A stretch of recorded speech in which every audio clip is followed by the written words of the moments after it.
Hey everyone, have you ever stopped and wondered if a machine could actually create a masterpiece?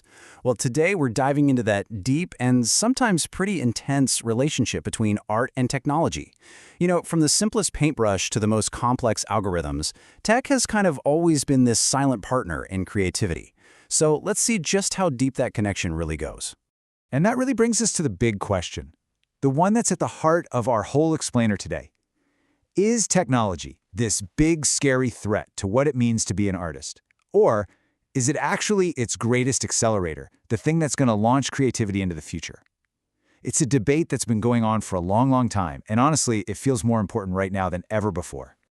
So what you're looking at here isn't just two lists of words. It's basically a clash of worlds on a single slide. On one side, you've got the classic ideas of modern art, breaking tradition, all about human feeling and subjectivity. And on the other side, the super precise logical world of the digital age. This tension, right, between what's made by hand and what's made by a machine, that's a theme we're going to see over and over. Okay, so to really understand what's happening now, we have to look back. Because this whole idea of technology turning the art world upside down, well, believe it or not, it's a really old story. Let's dig into that long and pretty fascinating history. I mean, think about it. Behind almost every great artistic movement, there's some kind of new tech. Take oil paint in tubes. Sounds simple, right? But that little invention let artists finally leave their studios and paint outdoors. It let them capture light in a whole new way, and boom, you get Impressionism. Or lithography, which meant art could be copied and shared with everybody, not just the rich. Each new tool didn't just change how art was made, it completely changed what art could even be.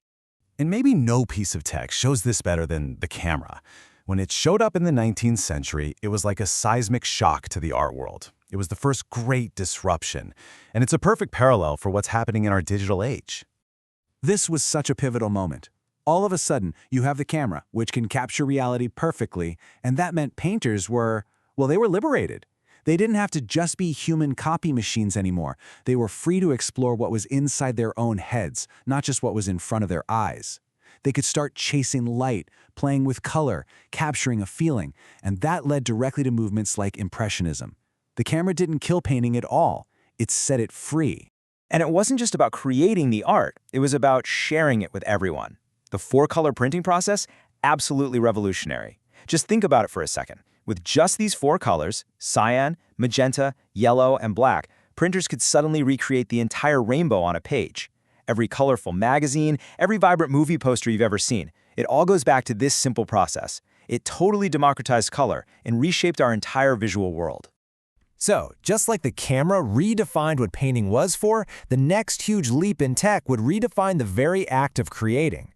Now we're jumping into the digital revolution, where the computer itself becomes the canvas, and the paintbrush gets a serious upgrade to a mouse and a stylus. And at the absolute heart of this whole revolution is something called computer-aided design, or CAD. The easiest way to think about it is like a digital studio on steroids. It's this whole suite of tools that helps artists and designers do everything from sketching a new car to designing a massive skyscraper. It's way more than a drawing tool. It's like a creative partner that helps make really complex ideas real. And the benefits were just immediately obvious. I mean, not only did CAD save artists countless hours of tedious manual work, but it also unlocked creative doors that people couldn't have even imagined before.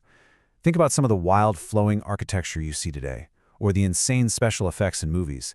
Those are art forms that were literally born from mixing artistic vision with digital technology. And this slide is a perfect example of the new technical language artists had to learn. In the digital world, you've basically got two ways to build an image. Vector graphics are all about math. There are lines and curves that you can scale up to the size of a billboard from the size of a postage stamp, and they'll never lose quality. Perfect lines every time. Then you have raster graphics, like a photo. They're made of a grid of tiny little squares called pixels. They're amazing for detail, but if you blow them up too much, you start to see those little blocks. Knowing the difference here is everything for a digital artist. So where did all this incredible digital power lead us? Well, to some truly mind-bending places. One of the most fascinating results is a genre called hyperrealism, and it completely messes with our idea of what's real. So, hyperrealism looks exactly like a high-resolution photograph. But here's the twist. It's not one. It's actually an evolution of an older movement, photorealism. But it's been supercharged with digital tools. artists use digital photography and software to create paintings and sculptures with a level of detail that is, quite literally, more real than real.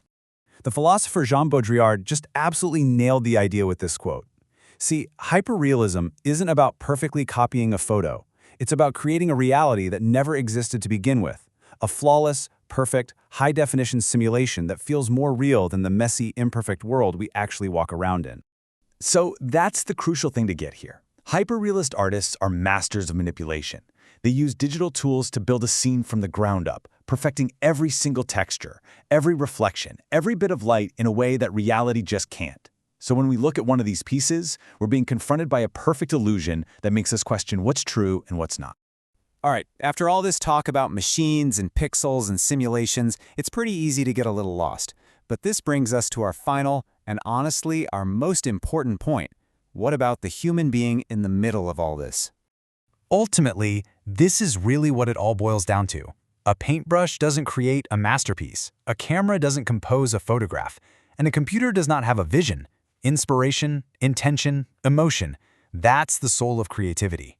Technology, no matter how ridiculously advanced it gets, is still just what it's always been, a powerful tool that helps an artist bring their unique ideas into the world. So, from a sharpened rock to oil paints, from the camera to the computer, the artist's toolkit has literally never stopped evolving. We've watched brushes turn into pixels. And the question that leaves us with is what's next? What's on the horizon for art and the machine? Thanks so much for watching.